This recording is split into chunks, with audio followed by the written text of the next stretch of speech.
The saxophone's golden voice cut through the evening air like a prayer, floating over the gathered crowd in downtown's Memorial Square. Children danced on their parents' shoulders while couples swayed to the rhythm, their faces illuminated by the warm glow of street lamps. Marcus Williams stood at the center of it all, eyes closed in musical ecstasy, his fingers dancing across the keys with the grace of a man who had found his calling. The melody was smooth jazz mixed with gospel undertones, the kind of music that made strangers smile at each other and forget their troubles for a moment. But across the square, behind the window of Serenity Boutique, Karen Hartwell stood rigid with fury. Her manicured fingers gripped the window frame until her knuckles turned white, her carefully applied makeup beginning to crack at the corners of her pursed lips. The music had been going on for 20 minutes now, and each note felt like a personal assault on her evening routine. "This is absolutely unacceptable," she muttered to her assistant, Rebecca, who was nervously organizing the jewelry display. "I have customers trying to shop in peace. And this noise is driving them away." Rebecca glanced out the window, where families were clearly enjoying the impromptu concert. "Ma'am, it looks like people are really enjoying it. Maybe we could just wait until—" "Wait!" Karen's voice pitched higher, her eyes blazing. "I pay premium rent for this location specifically for the quiet, upscale atmosphere. This is not what I signed up for." Outside, Marcus opened his eyes and smiled at the crowd. He was a tall man in his 30s, with kind eyes and calloused hands that spoke of years spent perfecting his craft. His saxophone case lay open before him, scattered with donations from appreciative listeners. A young girl, no more than 7, approached shyly and dropped a dollar bill into the case. "Thank you, sweetheart," Marcus said, his voice warm and gentle. "This next song is for you." He launched into a playful rendition of "When the Saints Go Marching In," and the little girl giggled with delight, clapping along with the rhythm. The crowd had grown to about 60 people now, a diverse mix of downtown workers heading home, tourists exploring the historic district, and local families out for an evening stroll. The atmosphere was peaceful, joyous even. Several people had their phones out, recording videos of Marcus's performance to share with friends. Inside the boutique, Karen's patience finally snapped. She grabbed her phone from behind the counter and stalked to the back room, her heels clicking sharply against the polished floor. Her hands trembled slightly as she dialed 911, her mind racing with justifications for what she was about to do. "911, what's your emergency?" The operator's voice was calm and professional. Karen took a deep breath, steadying her voice. "Yes, I need police immediately at Memorial Square downtown. There's a man here who's gathered a huge crowd, and they're getting very agitated. I think he's trying to incite some kind of riot. Ma'am, can you describe what you're seeing? Are people being violent or threatening?" Karen peered through her window at the peaceful scene, her jaw clenched. "He's got at least 100 people gathered now, and they're all worked up. The music is extremely loud and aggressive, and I can see people getting more and more animated. This is a powder keg waiting to explode. What's the race of the individual you're reporting about?" "He's a black male, about 6 feet tall, wearing a red shirt. I'm telling you, officer, this situation is dangerous. People are shouting and carrying on, and I'm genuinely afraid for the safety of families in the area. We're dispatching units now. Please stay on the line and continue to monitor the situation." Karen smiled grimly as she ended the call. She returned to the front of the store, watching the crowd with satisfaction. Soon, this disruption would be over, and she could return to her orderly, quiet evening. Meanwhile, Marcus transitioned into a slower, more soulful piece. The melody seemed to pull emotions from deep within the listeners' hearts. An elderly black man in the crowd nodded approvingly, remembering the jazz clubs of his youth. A young white couple held each other closer, swaying to the rhythm. Children sat cross-legged on the concrete, mesmerized by the music. "Beautiful, brother," called out James Peterson, a local business owner who had been walking by and stopped to listen. "Reminds me of my grandfather's old records."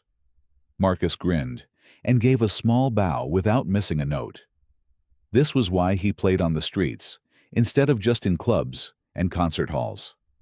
These moments of connection, of bringing joy to strangers, were what made all the long hours of practice worthwhile. The first police car arrived with sirens wailing, cutting through the music like a blade. The crowd turned in confusion as two officers emerged, hands resting on their weapons. Marcus, startled by the sudden commotion, lowered his saxophone and looked around in bewilderment. "What's going on?" "Officers," asked Mrs. Rodriguez, who had been enjoying the concert with her 3 young children. Officer Bradley, a veteran with 20 years on the force, approached the crowd with caution. His partner, Officer Chen, circled around to Marcus's right side. More sirens could be heard approaching in the distance. "We received a report of a possible riot situation," Bradley announced, his voice carrying over the murmuring crowd. "Everyone needs to disperse immediately." The crowd exchanged confused glances. A riot. Several people began pulling out their phones, sensing that something was terribly wrong with the situation. The peaceful, family-friendly atmosphere suddenly felt charged with tension and fear. Marcus stepped forward, his saxophone still in his hands. "Officer, I think there's been some kind of misunderstanding. I'm just a street performer. I have all my permits right here." He reached slowly toward his back pocket. "Don't move," Officer Chen shouted, his hand moving to his weapon. "Keep your hands where I can see them." The crowd gasped. Parents began pulling their children closer, and several people started backing away. This escalation was happening so fast that no one could quite process what was occurring. "Please, just let me show you my permits," Marcus said, his voice steady, despite the adrenaline now coursing through his veins. "I perform here twice a week. The city knows me." 3 more police cars arrived, their red and blue lights painting the square in harsh, chaotic colors. 6 additional officers emerged, treating the scene as if it were an active threat. The disproportion between the response and the reality of the situation was becoming starkly apparent to everyone present. "This is insane," muttered David Kim, a local reporter who had been walking by. He quickly began recording with his phone, instinctively knowing that something newsworthy was unfolding. There was nothing happening here except beautiful music. Officer Bradley approached Marcus more aggressively now, emboldened by the backup. "Sir, you're under arrest for disturbing the peace and inciting public disorder." "What disorder?" Marcus asked, genuinely confused. Everyone was just listening to music. "Look around you, officer. Do you see any violence? Any property damage? Any threats?" But the officers weren't looking around. They were focused solely on Marcus, seeing him through the lens of the emergency call they had received. Officer Chen grabbed Marcus's saxophone, examining it as if it were evidence of some crime. "Hey, be careful with that," Marcus exclaimed. "That instrument is worth more than my car." In response, Chen set the saxophone down roughly on the concrete. The delicate instrument landed with a sickening crack, and several keys popped off and scattered across the pavement. A collective gasp went up from the crowd. "No." Marcus lunged forward instinctively to protect his instrument, the tool of his trade and his passion. It was the wrong move at the wrong moment. Officer Bradley interpreted Marcus's movement as aggressive and tackled him to the ground. Marcus's head struck the concrete with a sound that made several onlookers cry out in alarm. Blood began pooling beneath his head as he lay motionless. "Oh my God, you killed him!" screamed the little girl who had given Marcus the $1. Her mother quickly covered the child's eyes, but the damage was done. The innocent evening had transformed into a nightmare before everyone's eyes. "Someone call an ambulance!" shouted James Peterson. "This man needs medical attention right now." The crowd was no longer peaceful. People were angry, shouting at the police, demanding to know why they had attacked a street performer who had been doing nothing but making music. Parents were comforting crying children while trying to shield them from the violence they had just witnessed. David Kim continued recording, his hands shaking with adrenaline and outrage. "This is unbelievable," he said into his phone's microphone. "A peaceful street musician has just been brutally assaulted by police for absolutely no reason." The crowd was families with children, couples, elderly people. There was no riot, no disorder, nothing but beautiful jazz music. Officer Bradley stood over Marcus's prone form, breathing heavily. The reality of what had just occurred was beginning to sink in. Around him, dozens of phones were recording the scene, documenting every moment of the excessive force that had just been used against an innocent man. "What have you done?" Mrs. Rodriguez demanded, her voice shaking with fury. "That man was bringing joy to our children, and you've hurt him for no reason." The ambulance arrived within minutes, paramedics rushing to attend to Marcus, who was beginning to regain consciousness. Blood matted his hair, and he seemed disoriented and confused. The sight of the kind musician lying injured on the concrete was heartbreaking for everyone who had been enjoying his performance just moments before. As the paramedics worked, more police arrived to control the crowd, which was becoming increasingly agitated. But this wasn't the riot that Karen had claimed to see. This was righteous anger at injustice, grief over the senseless destruction of beauty, and fear that such violence could erupt without warning in their safe community space. In her boutique, Karen watched the scene unfold with growing unease. The police response had been far more dramatic than she had expected, and seeing Marcus injured on the ground made her stomach twist with something that might have been guilt. She had wanted the music stopped, not this chaos. Rebecca stood beside her, staring in horror at the scene outside. "Mrs. Hartwell, did you call the police?" Karen's throat felt dry.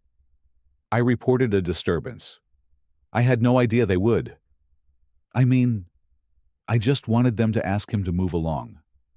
But even as she said it, Karen knew she was lying to herself. She had deliberately exaggerated the situation, describing a crowd of 60 peaceful people as 100 potential rioters. She had used language designed to trigger an aggressive response from law enforcement. The paramedics loaded Marcus onto a stretcher, his saxophone case forgotten beside the now broken instrument. Members of the crowd carefully gathered the scattered pieces, treating them with the reverence usually reserved for artifacts from a destroyed cathedral. As the ambulance pulled away, sirens wailing, the police began questioning witnesses, but instead of finding support for their actions, they encountered unanimous condemnation from everyone present. Story after story confirmed the same thing: Marcus had been performing peacefully.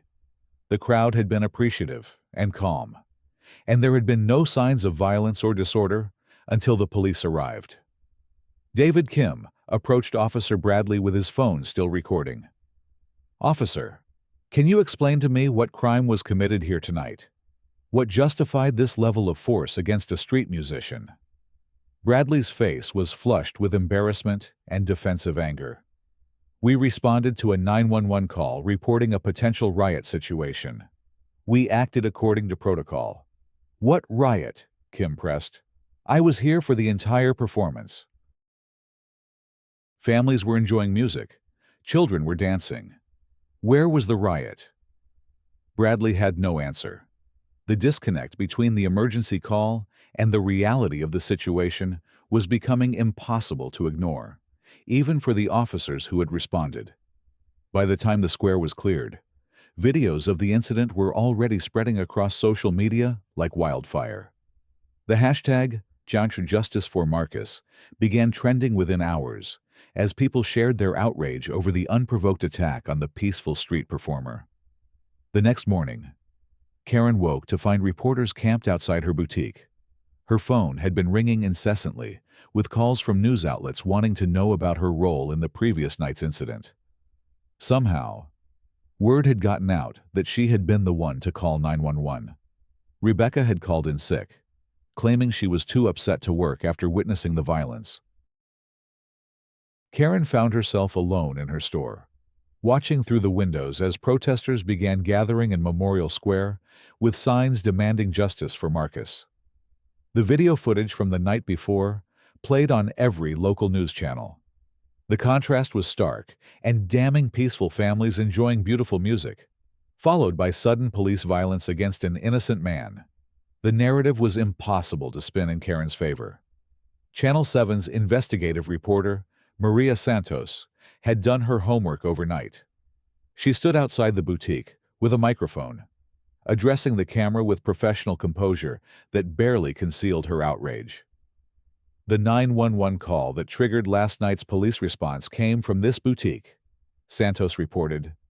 The caller, identified as Karen Hartwell, owner of Serenity Boutique, described a crowd of at least 100 people who were getting worked up and claimed the situation was a powder keg waiting to explode.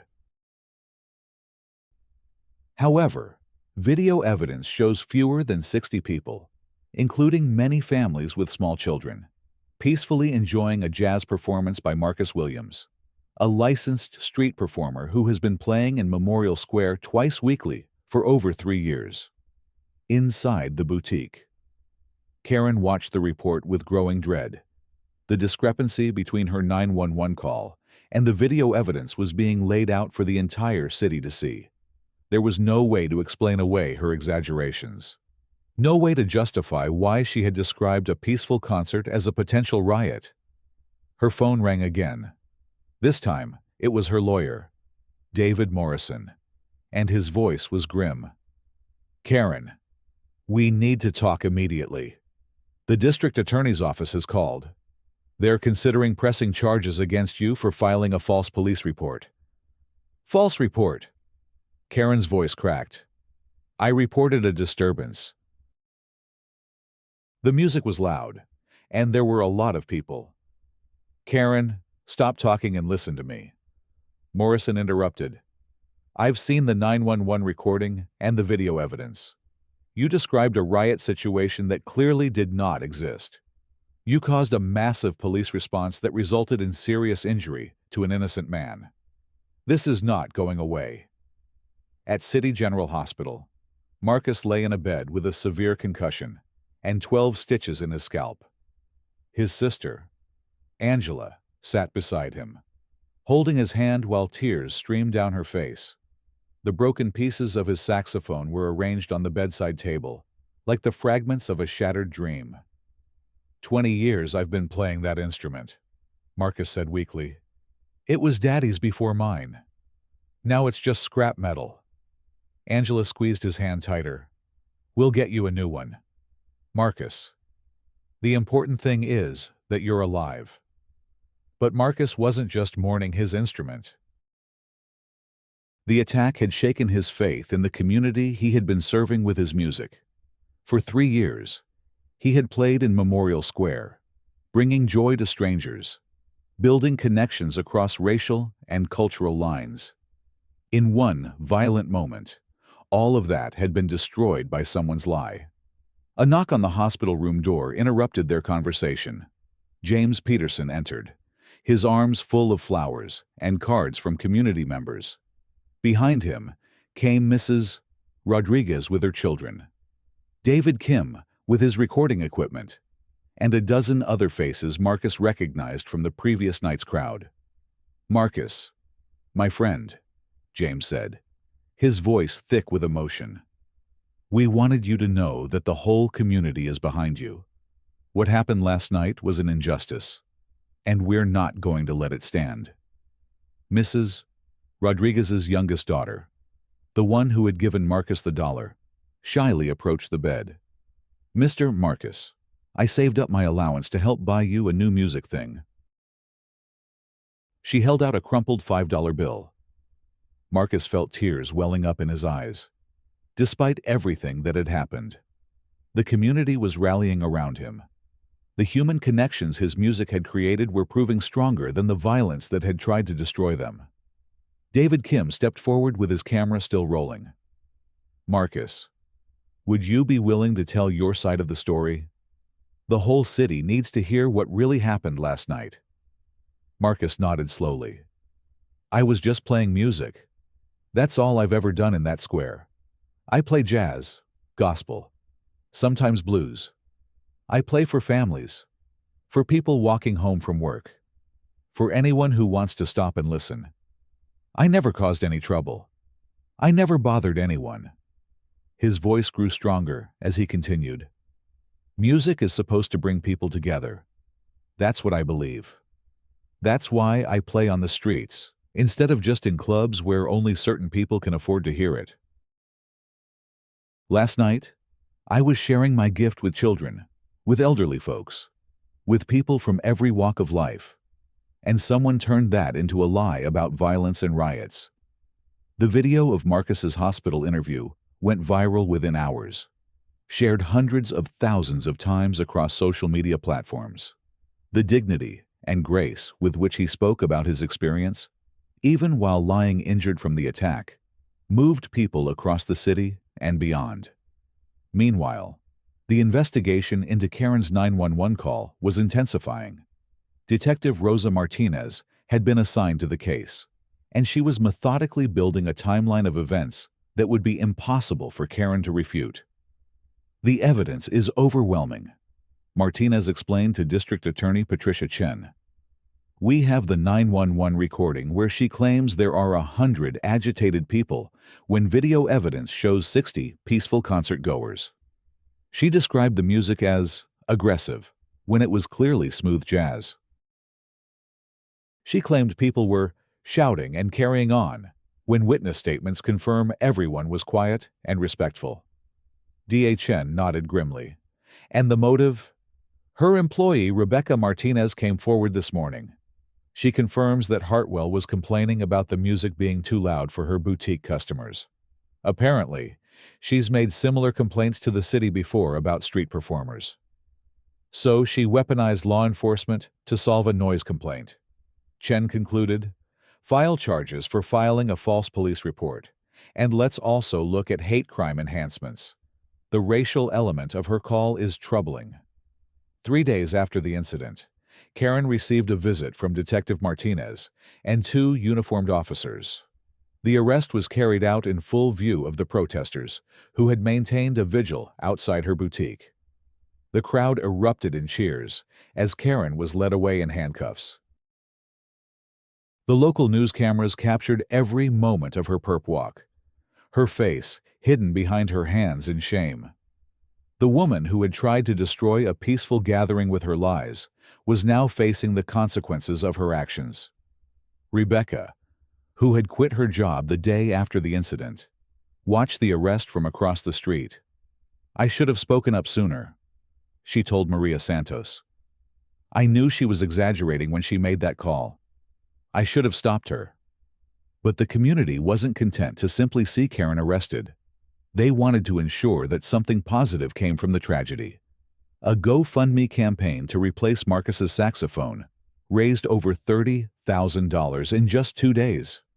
Local musicians donated instruments, music stores offered discounts, and the mayor's office began planning an official apology and compensation package. 2 weeks later, Karen stood in a packed courtroom facing Judge Michael Thompson.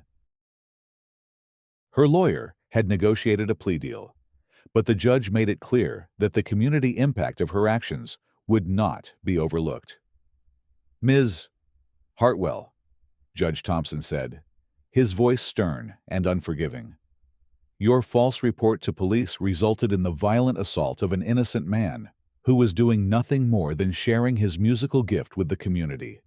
Your lies nearly caused a riot, not the one you claim to see. but the one that almost erupted when people witnessed the injustice of Mr. Williams's treatment. Karen stood with her head bowed, finally understanding the full magnitude of what her call had set in motion. Therefore, the judge continued, I sentence you to 6 months in county jail, 3 years probation, 500 hours of community service to be performed with local music programs, and restitution to Mr. Williams in the amount of $50,000 for his medical expenses, lost income, and pain and suffering.